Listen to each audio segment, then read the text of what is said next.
अपन ने पढ़ा था उद्योगों का वर्गीकरण पढ़ेंगे आज, उद्योगों का वितरण।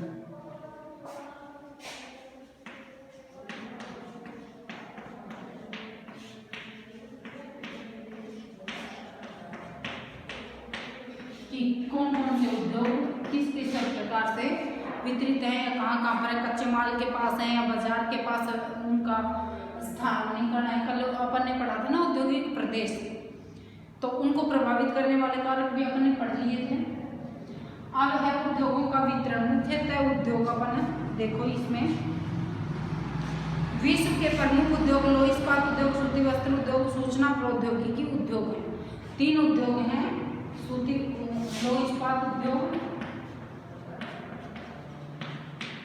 इस्पात उद्योग, सूती वस्त्र उद्योग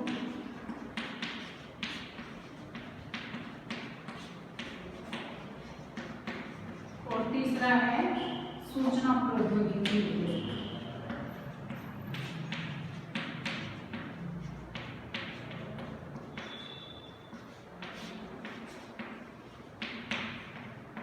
ये मुख्य 3 उद्योग हैं। जबकि सूचना लौह इस्पात उद्योग और वस्त्र उद्योग काफी पुराने उद्योग हैं, जबकि सूचना प्रौद्योगिकी उद्योग एक नया उभरता हुआ उद्योग है। अब नया उभरता हुआ उद्योग उसे को क्या कहा जाता है? सनराइज उद्योग। सनराइज उद्योग उभरते हुए या नए उद्योगों को क्या कहा जाता है? सनराइज। ये दोनों पुराने उद्योग हैं, काफी पुराने हैं। सूचना प्रौद्योगिकी जो नया उभरता हुआ उद्योग है उसे क्या कहा जाता है? सनराइज उद्योग। ठीक है, ये याद रखना है। वे देश जिनमें लौह इस्पात उद्योग अवस्थित हैं जर्मनी, संयुक्त राज्य अमेरिका, चीन, जापान और रूस है। अब लौह इस्पात उद्योग कहाँ कहाँ है विश्व में? जर्मनी, संयुक्त राज्य अमेरिका, चीन, जापान और रूस। लिख लो आप ये, जर्मनी, यूएसए, संयुक्त राज्य अमेरिका, चीन, जापान और रूस में मुख्यतः लौह इस्पात उद्योग पाया जाता है। इसी प्रकार से सूती वस्त्र उद्योग कहाँ कहाँ पाया जाता है? भारत, हांगकांग,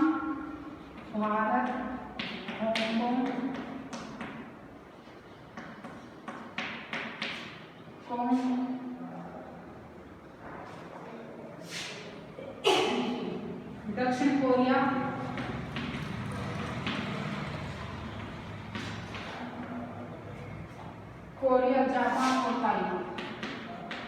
जापान और ताइवान। ये सूती वस्त्र उद्योग मुख्य देशों में पाया जाता है। सूचना प्रौद्योगिकी उद्योग के मुख्य केंद्र मध्यवर्ती कैलिफोर्निया, सिलिकॉन घाटी और भारत का मध्यवर्ती कैलिफोर्निया,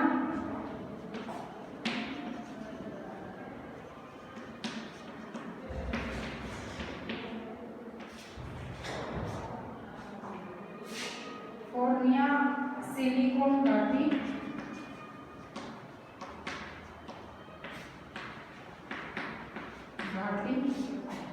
व भारत में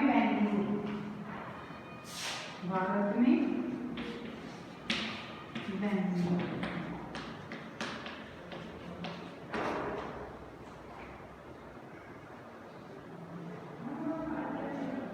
इन स्थानों पर यह उद्योग मुख्य केंद्र कहाँ कहाँ है विश्व में? मुख्य केंद्र देखो, लौह इस्पात उद्योग के अपन ने पढ़ा। लौह इस्पात उद्योग मुख्यतः जर्मनी, संयुक्त राज्य अमेरिका, चीन, जापान और रूस में। इसी प्रकार से सूती वस्त्र भारत, हांगकांग, दक्षिण कोरिया, जापान और ताइवान में। सूचना प्रौद्योगिकी उद्योग को सनराइज उद्योग भी कहा जाता है।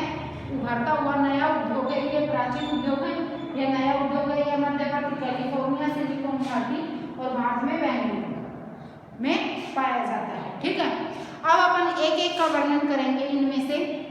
अब सबसे पहला है लौह इस्पात उद्योग। ठीक है, सबसे पहला लौह इस्पात उद्योग, इसका वर्णन अपन पढ़ेंगे और मुख्य रूप से जो भारत में इसके क्षेत्र हैं वो पढ़ेंगे अपन, ठीक है ना। इसमें देखो लौह इस्पात उद्योग,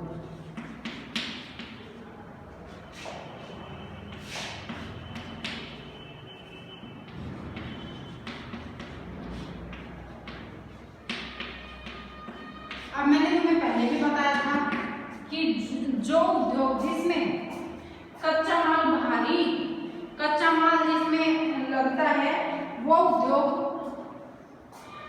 कच्चे माल के पास ही स्थापित किया जाता है। जैसे लौह इस्पात उद्योग है, अब लौह इस्पात उद्योग में कच्चा माल क्या क्या होता है, इसमें 8 टन कोयला, 4 टन अयस्क, 8 टन कोयला,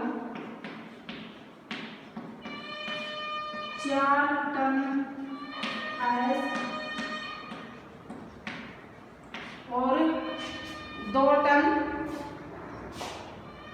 1 टन चूना पत्थर, 1 टन चूना पत्थर से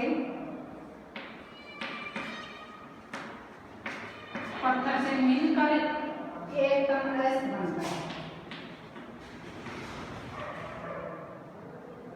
1 टन लौह इस्पात बनता है, ठीक है ना।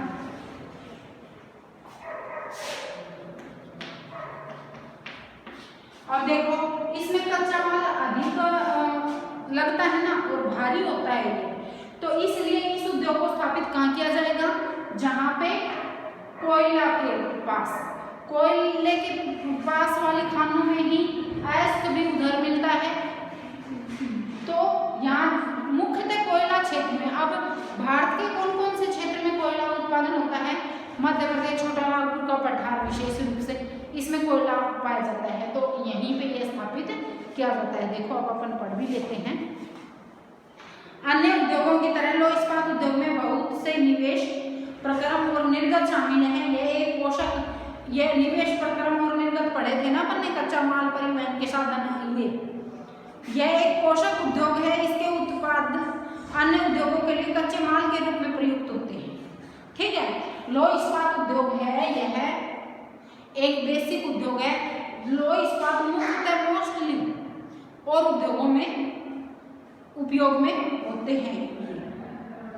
देखो उद्योग के लिए निवेश में श्रम, पूंजी, स्थान और अन्य अवसंरचना के साथ साथ लौह अयस्क, कोयला और चूना पत्थर कच्चे माल के रूप में सम्मिलित है। लौह अयस्क से इस्पात निर्माण की प्रक्रिया में कई चरण शामिल हैं।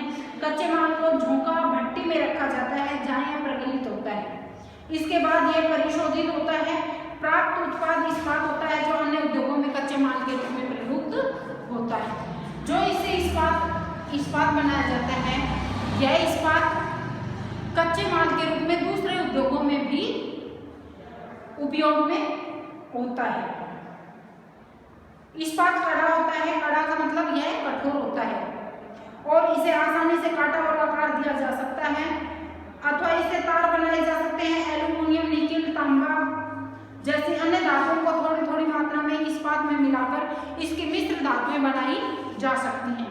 जैसे इस्पात होता है यह मजबूत होता है ना, तो इनको अन्य धातुओं में मिलाकर इनसे तार वगैरह यह दूसरी धातु तैयार की जाती है मजबूती के लिए। मिश्र धातु इस्पात को असामान्य कठोरता, दृढ़ता और जंग रोधक क्षमता प्रदान करती है। इस्पात प्राय आधुनिक उद्योगों का मेरुदंड कहलाता है। अब मेरुदंड किसे कहते हैं? मेरुदंड इस्पात है, यह अन्य उद्योगों का मेरुदंड कहा जाता है।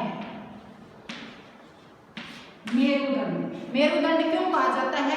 क्योंकि इस्पात मुख्य रूप से अन्य उद्योगों में सहायक के रूप में या कच्चे माल के रूप में उपयोग होता है। यह जो इस्पात होता है यह कठोर होता है। इससे जैसे तांबे के तार बनाते हैं उसमें कुछ मात्रा इस्पात की बना देते हैं जिससे मजबूती अधिक हो जाती है। या लोहा में जो इस्पात मिला देते हैं तो लोहा क्या होता है? जंग वाला होता है, लेकिन इस्पात मिलाने से उसमें जंग निरोधक हो जाता है, वो जंग नहीं लगती है और मजबूताई भी अधिक हो जाती है। ठीक है, तांबा है, ये निकिल है, एल्यूमिनियम है, इनमें इस्पात मिलाने से इसमें मजबूती अधिक हो जाती है। और अन्य उद्योगों में यह कच्चे माल के रूप में भी, जैसे इस्पात से मशीनें बनती हैं या कच्चे माल के रूप में अन्य उद्योगों में, अधिकतर उद्योगों में इस्पात का प्रयोग किया जाता है, इसलिए इसको उद्योगों का मेरुदंड कहा जाता है। कई बार क्वेश्चन पूछ लिया जाता है कि ये इस्पात उद्योग को मेरुदंड क्यों कहा जाता है, क्योंकि यह आधारभूत उद्योग है या आधारभूत धातु है जो कि लगभग सभी उद्योगों में काम में ली जाती है। ठीक है, अब देखो लगभग सारी वस्तुएं जिनका हम उपभोग करते हैं वे या तो लोहा या इस्पात से बने होते हैं। इन धातुओं से निर्मित औजारों और मशीनों से बने हैं। पोत, रेलगाड़ी, ट्रक और ऑटो अधिकांशतः इस्पात से बने हैं। अब देखो बड़ी बड़ी जो पोत होती हैं, जहाजें होती हैं, वो रेलगाड़ी, ट्रक और ऑटो, ये सारे लोह इस्पात से ही बने हुए उत्पाद हैं। यहाँ तक कि सेफ्टी पिन और सुइयां जिनका उपयोग आप करते हैं वे भी इस्पात से ही बनी हुई होती हैं। इसका मतलब ये है कि मेरुदंड इसीलिए कहा जाता है कि जो छोटी से छोटी और जो बड़ी से बड़ी वस्तुएं अपन उपभोग करते हैं उसमें या तो कुछ मात्रा इस्पात की बनी लगी हुई होगी या वो पूर्णतः इस्पात से ही बनी हुई होगी। तो इसीलिए इसको उद्योगों का मेरुदंड कहा जाता है, लोह इस्पात उद्योग को। तेल कूप इस्पात से बनी मशीनों से बोधित किए जाते हैं। इस्पात की पाइपलाइन से तेल परिवाहित किया जाता है। खनिजों का खनन इस्पात के उपकरणों से होता है। कृषि के यंत्र प्राय इस्पात से बने होते हैं। विशाल भवनों का ढांचा इस्पात का बनाया हुआ होता है। 1800 ईसा के पूर्व इस्पात उद्योग वहां स्थित जहां कच्चा माल, विद्युत आपूर्ति और बहता जल आसानी से उपलब्ध थे। बाद में उद्योग के लिए आदर्श स्थिति कोयला क्षेत्र के समीप नहरों और रेलवे के निकट हो गई। 1950 के बाद लोहा और इस्पात उद्योग समुद्र पत्तन मैंने बताया था ना तुम्हें, जो बंदरगाहें होती हैं जहाँ समुद्री जहाजों को रोका जाता है, के निकट सपाट भूमि के विशाल क्षेत्रों में केंद्रित होने शुरू हुए। ऐसा इसलिए हुआ क्योंकि इस्पात निर्माण का कार्य इस समय तक बहुत विशाल हो गया और लोह इस्पात विदेशों से आयात करना पड़ता था। भारत में लोह इस्पात उद्योग कच्चा माल, सस्ते श्रमिक परिवहन और बाजार को लाभ देते हुए विकसित हुए हैं। सभी महत्वपूर्ण उत्पाद केंद्र जैसे भिलाई, दुर्गापुर, बर्नपुर, जमशेदपुर, राउरकेला, भोपाल एक ही प्रदेश में स्थित हैं जो 4 राज्यों में फैले हुए हैं। ठीक है, वो 4 राज्य कौन से हैं? पश्चिमी बंगाल, झारखंड,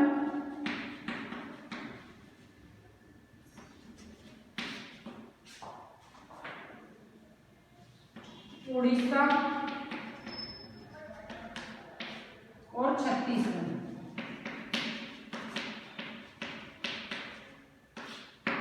ये भारत में कहाँ पाया जाता है? मुख्यतः लोह इस्पात के जो उद्योग हैं वो पश्चिम बंगाल, झारखंड, उड़ीसा और छत्तीसगढ़, इन 4 राज्यों में। क्यों? कि कोयला क्षेत्र के पास इनको स्थापित किया जाता है और इन्हीं में कोयला मुख्य रूप से पाया जाता है। इसके अलावा है भद्रावती और विजयनगर कर्नाटक में, विशाखापट्टनम आंध्र प्रदेश में, सलेम तमिलनाडु में अन्य महत्वपूर्ण इस्पात केंद्र हैं जो स्थानीय संसाधनों का उपयोग कर रहे हैं। अब देखो अपन ने पढ़ा है कि प्राचीन काल में 1800 ईसा से पूर्व या जब कहाँ ये उद्योग स्थापित किया जाता था, मुख्यतः जहाँ पे देखो जहां कच्चा माल, विद्युत आपूर्ति और बहता जल, कच्चा माल, विद्युत आपूर्ति और कच्चा माल, विद्युत की आपूर्ति